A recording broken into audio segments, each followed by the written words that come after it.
So, welcome, Sam, to Raw and Cooked Vegan. It's great to have you, and I appreciate you taking the time. I know you're busy, so we'll get right into it. And can you tell us a little bit about how you were raised? What was your diet like when you were a kid growing up? Well, my mom mostly cooked for me, and she would cook, I don't know, boxed meals, a lot of fried foods, a lot of soul foods, a lot of comfort foods that are, I guess, typical for people in my culture. So, Yeah. You know, like mashed potatoes and fried chicken and macaroni and cheese and stuff like that. Would she do like greens, collards, that sort of thing? I'm from the South too. They, greens, collards, and a lot of Southern food. I actually ate a lot of my aunt's and my grandmother's cooking too, so they would cook more of that. She wasn't as highly praised for their cooking, I guess. But so she wouldn't do that. She would never cook greens. Okay. I would eat plenty of greens, definitely. Okay. All right. So, at what age did you? Well, could you say you pretty much had the same diet up until a certain age, and then you started kind of exploring things? Yeah, I mean, I would eat crap. I would eat hot dogs. I would eat them cold, like just right out of the package. And I would eat a lot of oatmeal, and yeah, my diet, a lot of cereal, a lot of what children eat, I guess. Yeah, like a Cap'n Crunch or that sort of thing. Oh yeah. All right. So what happened? Like I know that for you it's kind of more about ethics. So did you see a book or a video, or was it did you meet someone who was vegan? What happened? Several things happened. Nothing. It wasn't one event that just made me shift.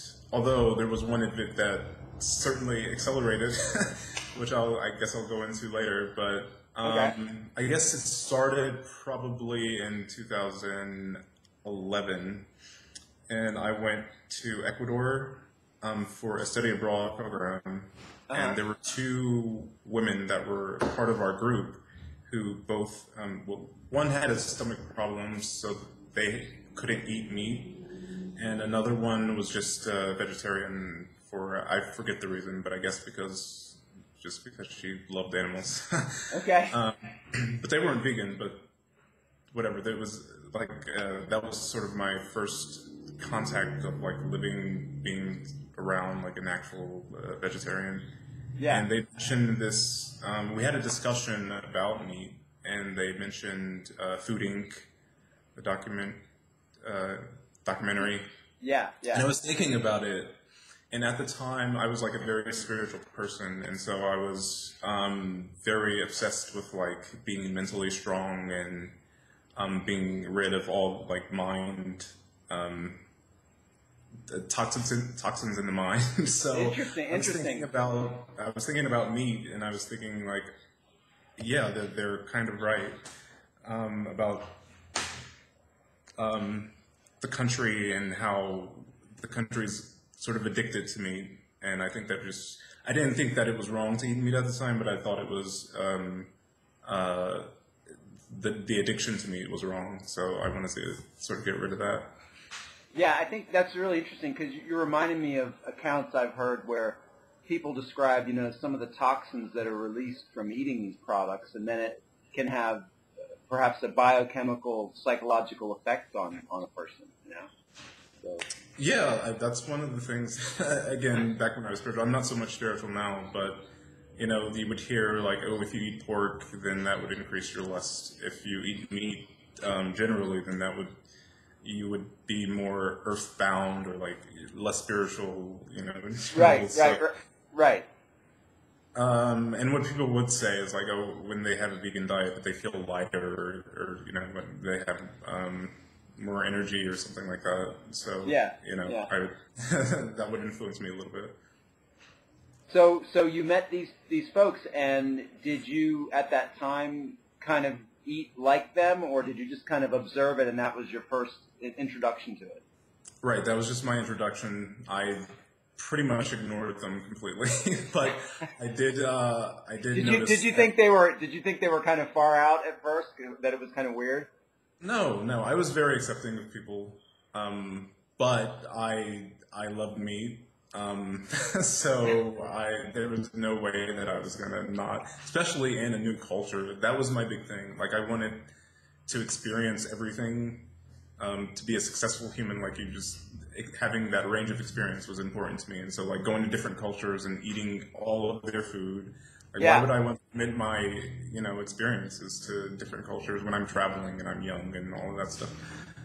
So it wasn't until I got back and then I watched the Food Inc. documentary that there was this one scene. I mean, the whole documentary is good, but there's this one scene where the chickens are in that building. I forget what they're called, but and they're all smashed together and just in horrible conditions, walking in their own feces and everything.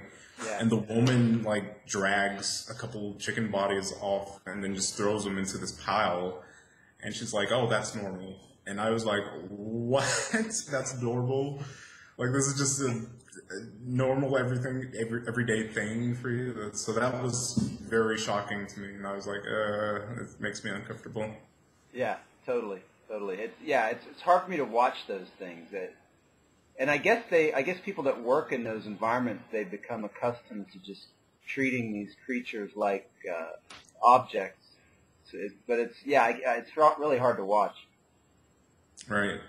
So, I mean, that happened, and then a friend of mine became vegetarian, and a coworker of mine was vegan. So I was, like, getting more exposed to it and asking more questions. And at the time, I already consented. I was like, okay, vegans have the moral high ground. Like, they're superior because they're doing less harm to things. But it wasn't that big of an issue for me to make the switch, I guess, as soon. But I did sort of make the promise to eventually eat less meat. And I sort of made that transition. I stopped buying meat, but then I was like, oh, I'll still accept meat if it's offered to me for free or whatever. After I stopped buying meat and I ran out of meat in the freezer, then I guess I became a vegetarian. It's interesting that you say you kind of intellectually determined initially this is morally superior. You just automatically. I wonder if there are many people that do that who are still eating meat. They recognize that it's superior, but they just can't. I think that's an interesting point. Right. I don't suspect so. But I don't know. I mean, I always fancied myself as different than other people. I'm very reflective, and I'm not trying to say the other people are stupid. Oh gosh. You have a philosophical bent. You tend to question. Yeah, that's true. I mean, I studied philosophy, so whatever. Okay. I'm more deductive based, and I'm okay with admitting that I'm wrong or admitting that someone's better or whatever. God, is that rare these days, man? That's very rare. So yeah, I mean, next step, I was vegetarian, and I was fine with eating cheese and eggs, and then the vegan that I was working with was telling me, like, oh, these are how chickens are, obviously the male hens when they're baby chicks are worthless because they're not going to be producing eggs, so they're just killed off immediately. And contributing to eggs, because I thought that buying cage-free eggs was like, oh, I was such a great person for doing that. But no, you're still contributing to a lot of pain and unnecessary suffering. And when she told me about that, I was like, oh my gosh, maybe I should become vegan. But the last straw for me was, it basically made me stop eating animal products overnight. I vaguely recalled one of my vegetarian friends saying something about cheese being made from cow embryos or something like that. That's what I remembered. Oh, weird. And then I was like, I went to the store that one day and I bought this gigantic block of cheese, Velveeta cheese, and that thing was lingering in my mind. I was like, where's cheese come from exactly? And I remember looking at the package, and it said not only did it have cartilage in it, or gelatin in it. Oh, yeah. Velveeta has gelatin in it. It's disgusting. But Right. it also said enzyme. And I was like, oh, I wonder what that is. So I did my research, and I found out about animal rennet and pepsin, and I was just like, oh my gosh, I can't believe this. Because even when I ate meat and didn't really give a crap about animals and animal agriculture, I was like, how could I possibly eat veal? That's disgusting. Why would I want to, do something like that? And then to find out, basically cheese is veal. Like you can't have Tell us, break that down for us, Sam, because I'm a little bit clueless. So tell us what rennet is. I have an idea that it's an enzyme derived from a cow's stomach. Is that right? Yeah, so a cow has 4 stomachs, and the rennet comes from, it's an enzyme that the baby calf, so when the calf grows up into a cow, it doesn't produce it anymore, which is why they actually need the veal to get the rennet, because when it grows up, it doesn't produce it anymore because it's not digesting its mother's milk anymore. I didn't know that. I always assumed rennet came from adult cows. That's interesting. Okay. At least that's what I read. I'm not a zoologist or anything, but I mean, it makes sense to me. Like, why would you make an enzyme to digest milk? If you're an adult. Right. So yeah, they slaughter the male cows. I mean, they have a perfect system. All the female cows are off to produce more milk until they're old, and then they are made into cheap McDonald's burgers and Burger King and fast food burgers, cheap meat, low quality, very old cows, and then they use the baby calves, male calves, for veal, and they take the enzyme from their stomachs. I mean, obviously they're not extracting it without killing them. They have to kill them to get these things. Right. And pepsin is the same thing, but it comes from pigs, which is why not all cheese is going to be halal or kosher. But so I learned about that, and especially seeing like the veal connection and all coagulated milk products, butters and yogurts and creams, cheeses.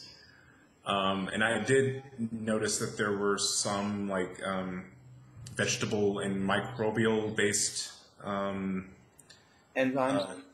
right, to coagulate the milk, but those are rarely used. Like obviously, if there are how many millions or billions of cows that are on farms, so it's going to be a lot easier for people to just use the rennet from the veal. Right. Yeah, that is awful. It's awful. You wonder how they came up, who figured this out. It's just so. What do you mean, who figured it out? Well, the first person that was like, oh, I can use the enzymes from a calf's stomach to make cheese. I remember, I mean, like most things, it's probably like an accident. Yeah. Probably. What I read is that some person left like milk in some cow's stomach and it's coagulated or something like that. Okay. I don't know. Okay. It made sense to me, but yeah. Now, something I was thinking about this morning a little bit. I've had some interaction with like, the Hare Krishna temples. Every once in a while, I'll visit a Krishna temple, and there's a big kind of, in the Hindu tradition and the Hindu vegetarianism, there's an acceptance of using milk, but the principles that are supposed to be followed in conjunction with producing that milk are that these cows are supposed to be treated really, really well. And I'm not sure how they get around raising the calves so that the calves are allowed to have milk, and then also the humans are able to use excess milk. But somehow I think they do that, and because of course they don't want to kill cows. That's against the religion. Right. So I don't know if you've ever read anything on this, but it seems like there may be possibly some way to raise these animals and have some of their milk without doing it in a harmful way. But that said, I mean, I'm vegan as well, and I know that by and large, most of the milk products being produced in the United States and in Europe, I'm sure, they coincide with this slaughter-based production system. Mm-hmm. But have you got any thoughts on that? My thoughts are, the more you increase production, is the more you increase the amount of suffering that's necessary. And I know that India is one of the largest consumers of milk, although they don't produce many milk products. So it's just like milk, because it's part of their diet, like you said, and they think that it's holy for them. So it's like a god's drink, I think, is what they think. Mm. But the cow is sacred, so they try not to harm the animal, which is great. And if Americans could do that, I think it's a step in the right direction. I don't think it's perfect, but I think I would totally support, not killing calves. But when you think about it, like if we weren't so addicted to meat and to cheese and milk products, when you have to kill the calf, or because you're not going to be raising a bull, to full life, to full term, without it producing milk for you, without it having some sort of economic advantage for you. So right. Unless we're artificially inseminating all cows to produce female babies, I don't know how that would work. Which is bizarre. Yeah. I think I think I've heard that's not the artificial insemination process, which they do use, is not. It doesn't look like it's an enjoyable procedure for the cow. Oh yeah, you see pictures of it, and it's like, yeah. All right, so when did this happen? Where it sounds like you're kind of like vegetarian for a bit, and then you kind of went all the way. About what age were you when you made these shifts, and how long were you vegetarian for?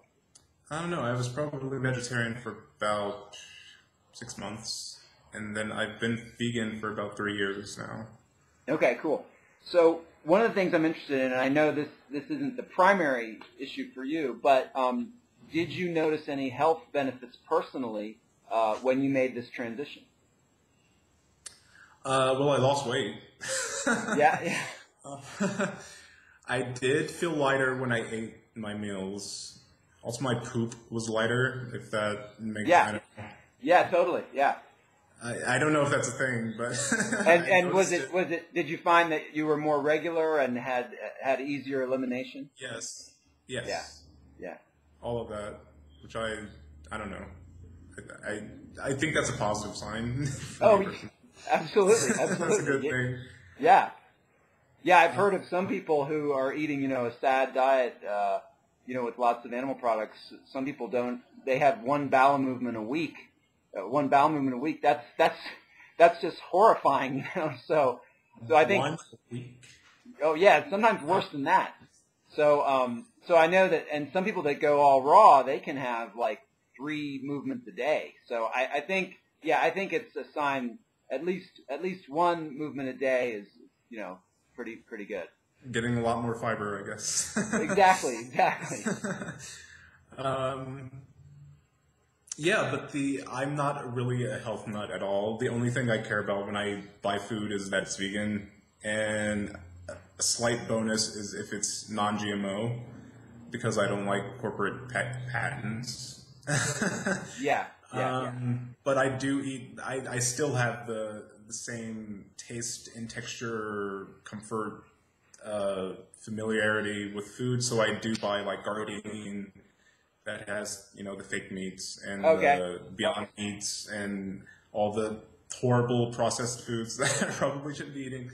But it's still comfort food for me, so it's what I still buy, and I probably will. Although I was thinking about, if we can get into this, but see, I was seeing someone from India for a while, and we went to a restaurant, and I was eating a boca burger, and I was like, "Oh, taste it! It tastes just like meat."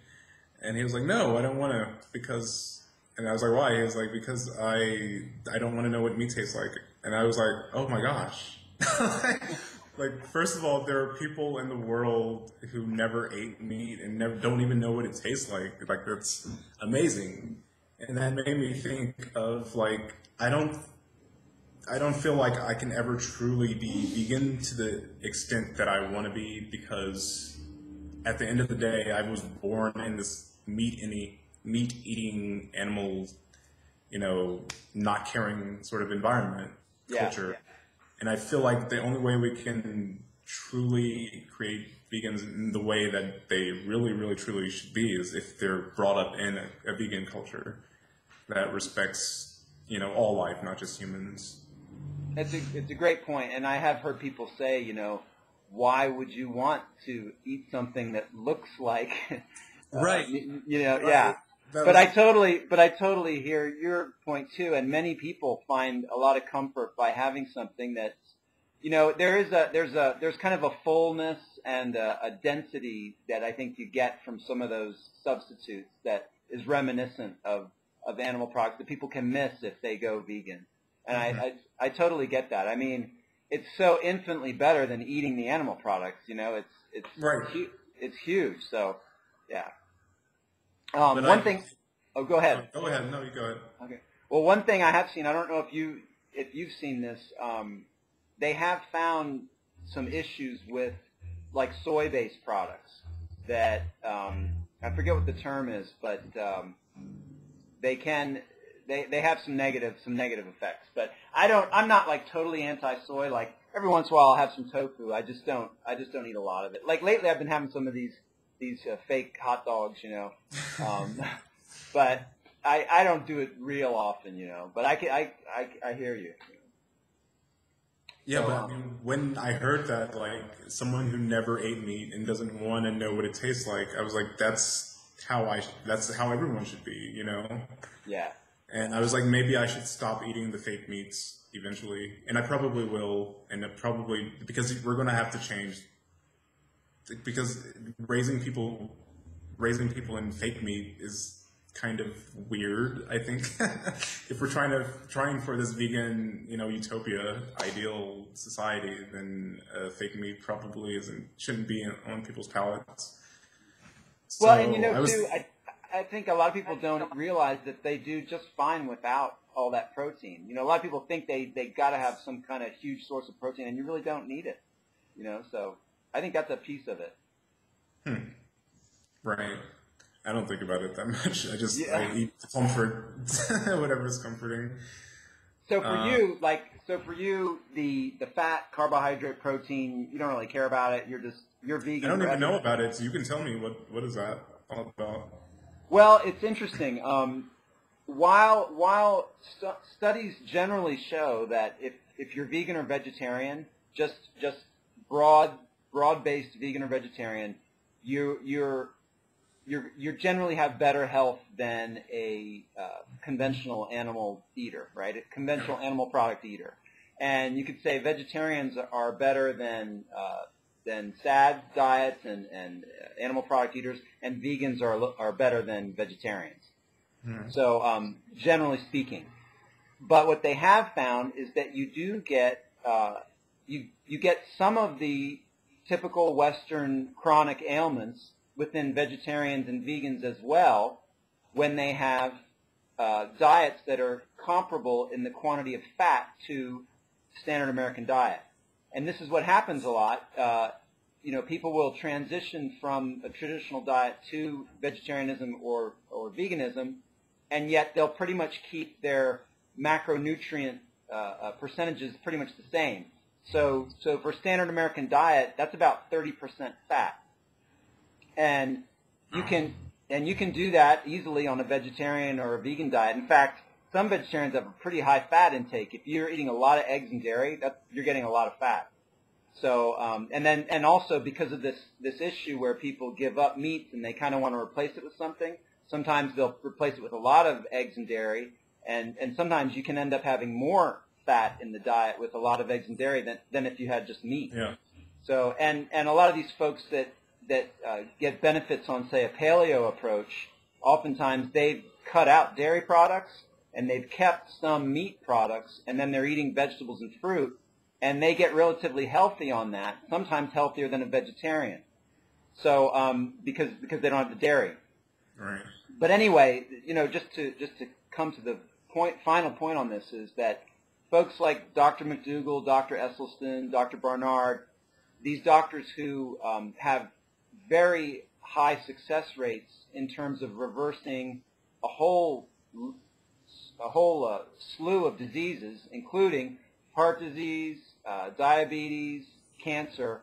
It's a low-fat vegan diet. So they'll say low-fat plant-based or low-fat vegan. And what that means, that low-fat, that means 10% of the diet is fat. 10%. So you may occasionally hear the ratio 80-10-10, and that means 80% carbohydrate, 10% fat, 10% protein. And that's kind of a general average that is considered to be healthiest, at least in the community that I kind of communicate with. So there's some vegans who have kind of arguments about that. Like some vegans will say, well, 15% fat or 20% fat or maybe a little more protein. Some of the athletes are playing around with those percentages, but generally speaking, it's a very high carbohydrate intake and a relatively low fat and protein intake. And if you look at a plant-based diet, that's what you get. Like if you like Dr. McDougall's book, Starch Solution, he basically makes the point that a lot of these ancient cultures, they developed into these well-established civilizations because they had significant starch to rely upon for carbohydrate intake. So, and it often comes out to about this balance of 80-10-10. So, like if you eat tons of potatoes, a lot of pasta, and then some vegetables and fruit, you're going to find it's easiest to get the calories you need from starches.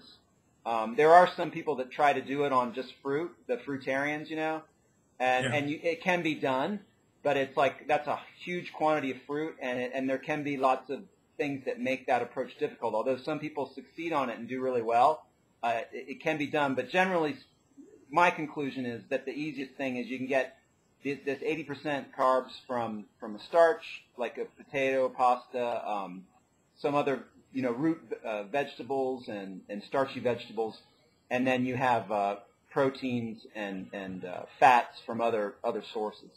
So anyway, and it's interesting because if you look into some of the arguments between paleo dieters and vegan dieters in terms of in the health genre, the paleo folks often cite these studies that they think proves the superiority of the paleo approach. But when you look at these studies, they're oftentimes based on a 30% fat intake, which means it's basically it's a vegetarian or a vegan diet that's 30% fat, which is pretty high fat. Yeah. So in other words, their arguments become invalid because they're comparing their diet to one that vegans wouldn't really consider to be that healthy. At least vegans who think a low-fat diet is the best. Right. So anyway, I'm sorry I went on and on there. No, that's good because I didn't know any about that. But the 80-10-10 thing, that's what Beyonce was talking about with that one guy on Good Morning America, right? Oh, did she bring that up? Is that Doug Graham? Was she talking about him? But it was the 22-day solution or something like that, or Breaking the Habit, something book that she was promoting. But that's cool. Anyway. Yeah, I heard recently that she's been vegan before, right? I think is this the second time she announced that, or? But well, we could separate being vegan and having a vegan diet for 22 days at least. Right. So I mean, I guess. Yeah, so she dabbles in vegan diets, I guess, but she isn't vegan. Did Oprah do that? Did Oprah do it on her show and had the whole? Yeah, her whole staff, right? They tried it for 10 days or something like that. I don't know. Yeah, that's cool. All right, so very interesting. So you made this transition. Now you've been vegan for like 3-4 years. One thing I'd like to hear you talk about for us is how have you done this in terms of social interaction? So perhaps with family, and then also friends, folks you're dating, and then maybe public situations. How do you do this? Do you feel like you're able to talk about veganism with people? Do you kind of keep it to yourself? Tell us a little bit about that. That's a really good question. I'm very comfortable being honest, so I have no problem saying what I am or what I do, because I live in my own truth regardless. But I pretty much keep it to myself. I mean, I'm going to treat it how a meat eater treats eating meat. I'll just assume that it's the norm, and once that point comes where I have to expose it, then I'll do that. Right. Until then, I'll just act like this is a normal diet for everybody. Yeah. You know what I mean? I like that. And what has your family been supportive? Do they think you're crazy? What's yes. Yeah, my family is very traditional American diet eaters, so they eat all the same crap that they always have been, and they always tease me for it, so I get a lot of flack for that. But like my sister said one day, this is just a phase. You're only going to be vegan for a year, or maybe 2 years, she said, and I was like, ugh. That kind of pissed me off, because it's almost like, if I outlast that 2 years, then I'm kind of being a troll. And I'm not genuinely trying to make it 3 years or anything, but whatever. I mean, I think they finally accepted that I'm probably not going to change anytime soon. Isn't it amazing how family members can push our buttons? Yeah. It's true. The thing is, after I became vegan, even before I became vegan, I knew a whole lot about the ego, which is like humanity's problem. So people can identify with any number of things: race, religion, diet, and then a lot of people, like in California, their religion is their diet. Yeah. So when you become vegan, it's almost like, there's a loss. The old Samuel's dead now, and I have to, get accustomed to this stranger, and so they have these reactions, which is really just their way of dealing with the loss and the threat, which is this new identity that they're coming into contact with. I love that. I think that so much applies to religion. You have a religious belief you identify your ego with, and then if someone doesn't have that same belief system, it's kind of challenging your identity. I think that's huge what you're saying. It's huge. Especially with this Islamic kind of West versus East, Islamic Christian thing. It's very, totally that. It's just ego, all ego. Yeah. Right, exactly. Yeah. The what's it called? When you... Oh, crap. I'm drawing a blank. Never mind. Next question. That's okay. All right. Okay. One thing I imagine you've probably come across a bit in your reading and studies is some of the environmental effects of being vegan. And I was wondering if you could share anything you've picked up along the way in that regard, like some of the damage caused by an animal product-based diet to the environment.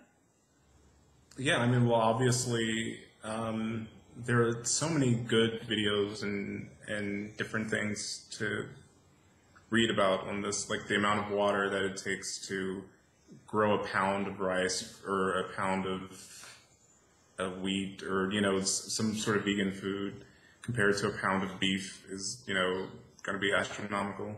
Although the amount of water that it takes apparently to grow chickpeas and lentils is going to be similar to some meat products. So I was like, oh, I didn't know that.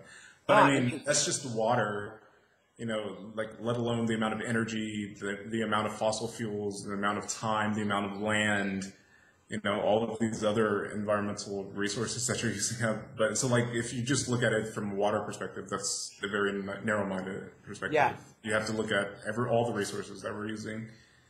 And obviously, if you're growing plant foods, it's going to be a lot less than the animal-based foods.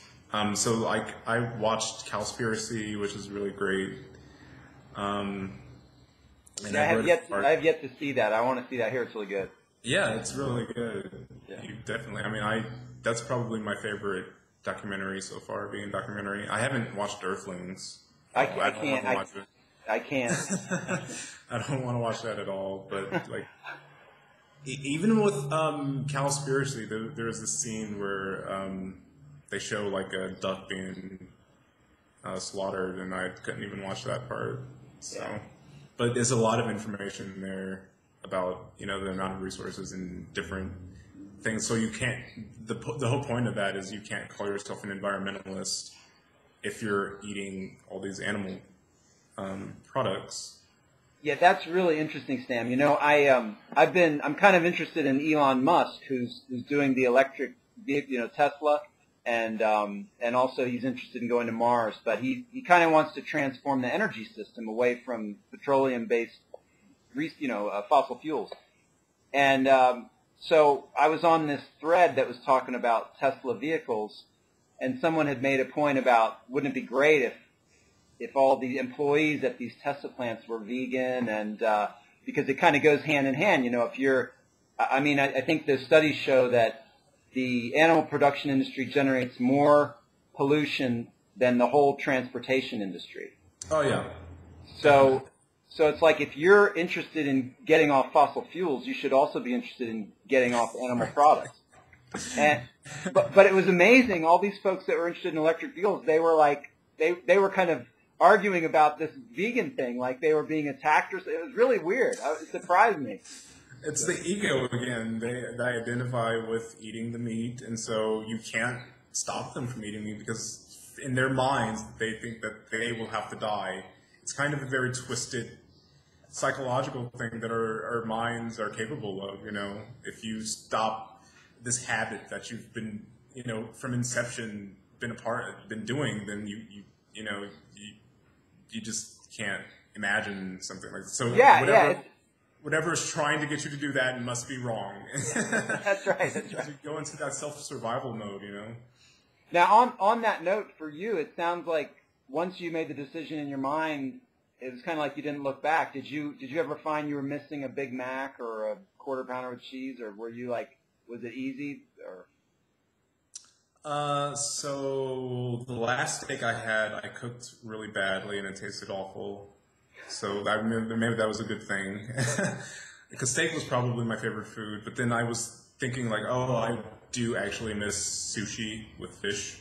I know there's a vegan sushi, but I mean, it's all about. For instance, I didn't like hummus. I thought that hummus was disgusting, but I saw one person like spread it on their bread and eat like a vegetarian burger with it, and I was like, oh, that's kind of. You don't have to eat hummus with chips or, whatever. Or with pita bread, you can just eat it in different ways. And the more I ate hummus, I was like, oh, the more I like it, because the more I'm familiar with it. And so taste is based on familiarity. It's not based on mostly anything else. Like, someone in the Mediterranean is going to want to eat hummus and, beans and rice, rather than some sort of typical American food. Unless, you're going to have the taste for what you are familiar with, basically. And the idea was just to get myself familiar with vegan foods, and I am now, and so, like, that's what I'm craving now. I think that's a huge point, Sam, that people have these memories and these tastes they're accustomed to, and, there's sentimental connection, because their mothers, their fathers fed them this food, and so it's hard to break that it's hard to think that something totally different is the right way when you know your parents raised you with love, feeding you that stuff. Right, exactly. And one of my vegan friends, because her comfort foods, whenever she would get sad, she would always eat a Big Mac. And she was like, oh, that's one of the things that, and you can imagine like the emotional ties that you have if you're so used to eating a Big Mac every time you get sad. Or if you're so used to eating a pint of ice cream every time you get sad. You know, people do that, or binge on some chocolate or something. It's all emotionally based. Yeah, I think that's a huge point too, and that they have these like scientists in these they're basically like food designers. They're trying to cultivate these foods that we get addicted to. Like they design these Doritos so that you have to eat the whole bag. You know, they make this stuff so tasty. It's like it's artificially tasty to the point where you just keep eating. You know. It's kind of evil in a way. No, I do imagine like the corporations, they spend an enormous billions of dollars not only doing their market research to find out the branding and all of that stuff, but yeah, like I'm sure they have the evil taste doctors or scientists there coming up with their formulas and their artificial ingredients to put in the food. Yeah. But I mean, the basic thing, I mean, especially with McDonald's, I think, is figuring out what I call the holy trinity of food, which is salt, fat, and sugar. So finding that combination, and our brains just light up whenever we eat that crap. Yeah. All right, let me ask you briefly about supplementation. Like, for example, what's your take on vitamin B12? Supplementation? Yeah. Vitamin B12 supplementation. So, vitamin B12 is in my almond milk that I drink. It's in the tofu that I eat. It's pretty much everywhere. So I don't, and it's in the nutritional yeast that I eat. So I don't take any supplementation. I know that it can store in the body for up to 7 years or so. Yeah. So I'm not worried about taking supplements, although, like everyone always says, like if something starts to happen, once I find out that there's a problem, obviously I'll fix it and I'll probably take a supplement if I need to. But right now I'm not taking it and I feel fine, so I'm going to continue not taking it. And you mentioned nutritional yeast. Is that something you incorporate into your diet because it helps you cook things the way you want, or do you actually incorporate it because it has a nutritional value? Right. So I wanted to say also with the vitamin B12 thing, I didn't even know that there was vegan sources of vitamin B12 until I read I read previous articles that said, no, you have to eat eggs and meat and whatever to get the vitamin B12. And then I read another article that's like, oh no, actually it comes from bacteria and you can totally get it from vegan sources. Yeah. And I was like, what? Like I almost felt like betrayed, like I was lied to because I didn't even know. Like so much misinformation out there. But so I got the nutritional yeast because I was like, where do you get vegan vitamin B12? And I noticed nutritional yeast had it. But I thought that nutritional yeast I think it's supplemented in nutritional yeast already, maybe. Or maybe I see that a lot in vegan recipes, and I haven't really used it, so I don't know much about it. But I guess it has a lot of vitamins and minerals. Does it have other things besides B12 in it? I don't know. Okay. That's the only reason why I got it, because it had vitamin B12. And I thought that was the only source of vitamin B12. So I was like, oh, I have to, buy this stuff and eat tons of it. So, oh, okay. But no, you can get it. You can get it from bacteria, so you can put it in whatever you want. You can take, like you said, the supplement pill, and yeah. Okay. All right, and I've got one other one I'm curious for your take on, vitamin D. So some people think they need to supplement with vitamin D. It seems to depend a little bit on where you live. Like if you're up in, say, Canada or Alaska and you don't have sun for a significant portion of the year, you may feel you need to take some vitamin D, and then it seems like the further south you go, the less people take it. What's your take on that? Again, I don't know. I'm not a nutritionist. I don't feel like I need to take any supplements.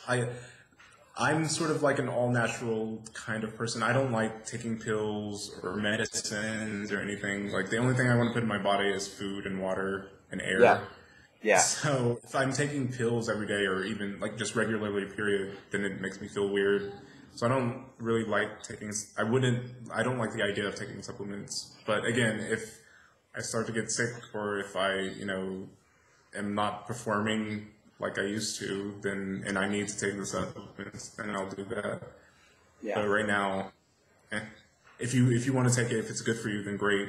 But it's not a thing for me, not for right now. Gotcha. All right, and let's see. What about exercise? Is that big at all for you, or what's your take on that? I think exercise is great. I was talking to my sister who was exercising, and I was like, hey, unless you're exercising as much as you're eating, then this is not going to be a big deal. Like, we typically eat 3 meals a day, and then you exercise. People probably exercise several times a week, so it's not going to... I eat 1 meal a day. I used to exercise a lot more. I don't anymore, but I probably should get on that. Right now, I don't know, I'm just lazy, so I haven't been exercising. But exercise is great. I think you should do it a lot. That's interesting. You're reminding me of there's a Indian line. It goes, I think it's 3 meals a day, a rogi, 2 meals a day, a bogey, 1 meal a day, a yogi. Wow. So, is that your dinner? Is your dinner your 1 meal a day, or do you have a big lunch, or how do you do that? Yeah, dinner, basically. Okay. That's cool. So you're essentially fasting throughout morning and afternoon. I don't like to think of it that way, unless you want to think that people are fasting in between meals. I'm just accustomed to the 1 meal. I've been doing this even before I was vegan, so it's something that I'm just used to. I think that's great. It's something that I'm comfortable with and my body is comfortable with. So, like, a lot of people are like, you're crazy, you're eating 1 meal a day, you're starving yourself. And I'm like, well, does it look like I'm starving myself? I weigh 170, I'm perfectly healthy. Every doctor that will look at me would say I'm healthy. I love that. You eat as much as you want until you're satisfied, and I would imagine you don't really concern yourself with calories or anything like that. No. Yeah. Okay. Cool. All right. I think. Let's see. Let me think. Is there anything else? I guess one thing I've been wondering about. It seems, considering these 3 very strong arguments, which are ethics, health, and environment. Considering how powerful these arguments are, it sometimes surprises me that the public has not yet received this principle of veganism more wholeheartedly. And I wonder if you have any thoughts on why that might be. I mean, we've kind of touched on some of them. It's just like sentimentality and habit and maybe ignorance.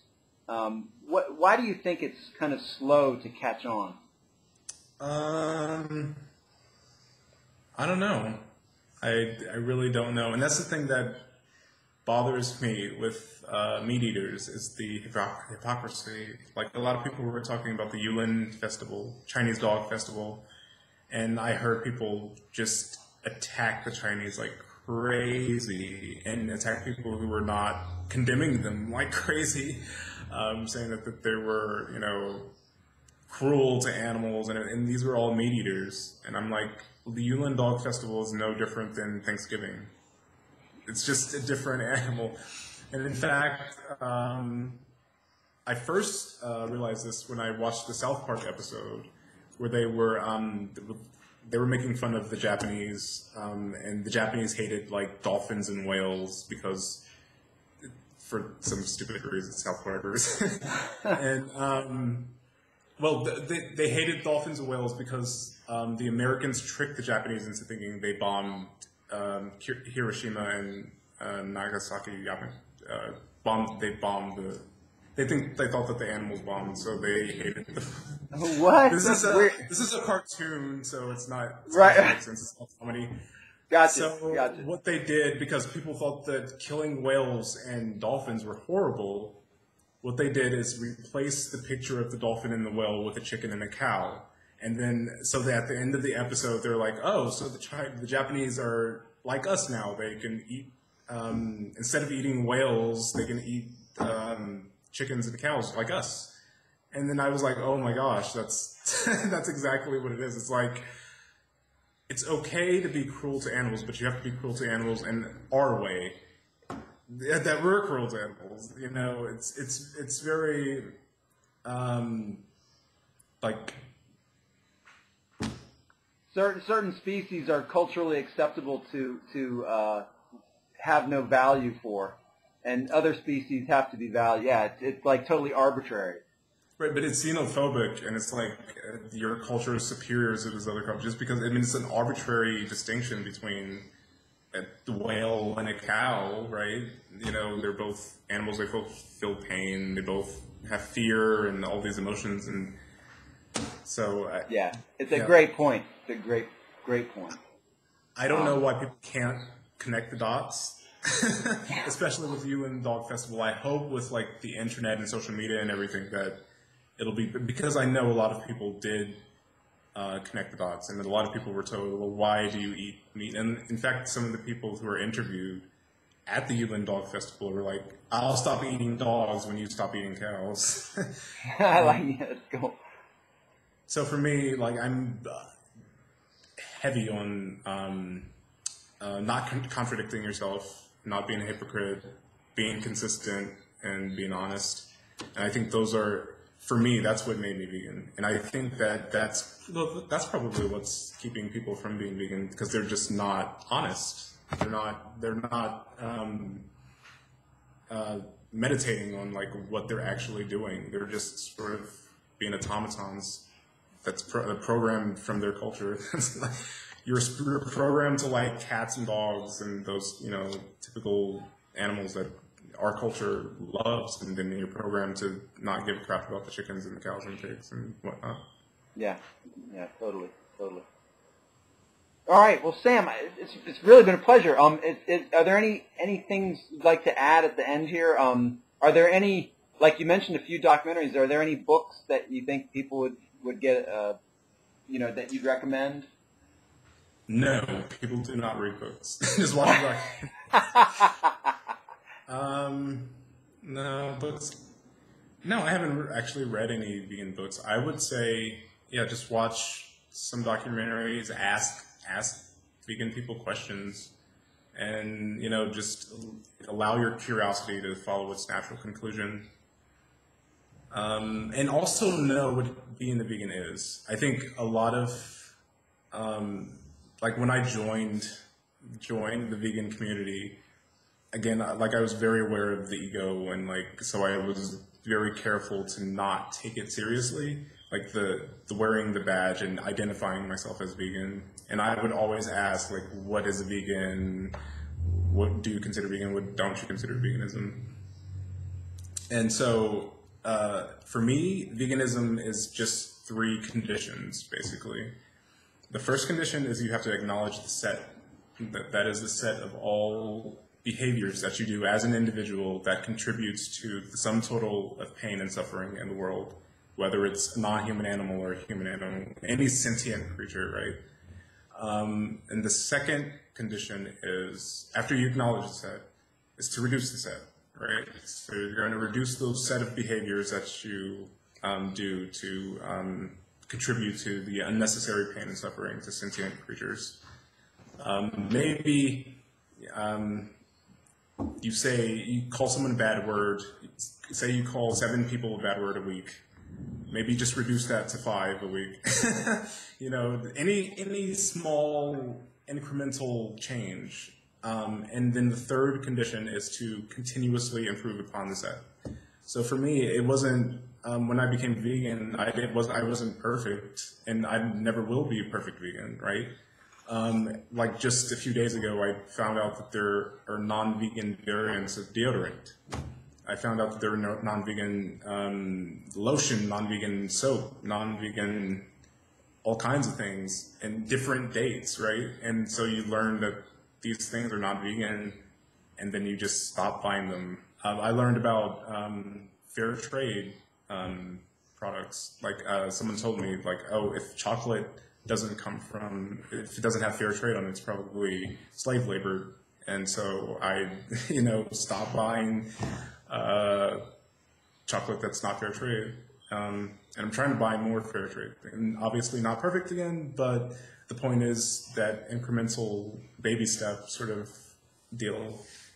I like that. It's like a commitment to keep improving consciousness. It's like a commitment to just keep growing, to becoming better. Exactly. That's beautiful. One thing I was going to ask you, this